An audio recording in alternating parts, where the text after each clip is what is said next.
بسم اللہ الرحمن الرحیم۔ عرفہ کے دن کی فضیلت۔ عرفہ کا دن 9 ذی الحجہ کو کہا جاتا ہے۔ اس دن کی فضیلت حدیث شریف میں حضور اکرم صلی اللہ علیہ وسلم نے بیان کی ہے۔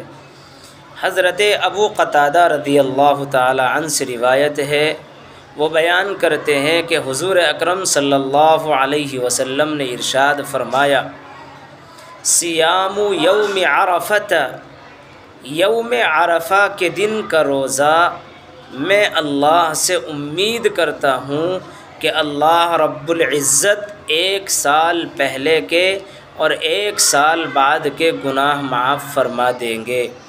اس لیے جو حضرات عرفہ کا دن پائیں، 9 ذی الحجہ کا دن پائیں، تو وہ اس دن میں روزہ رکھیں۔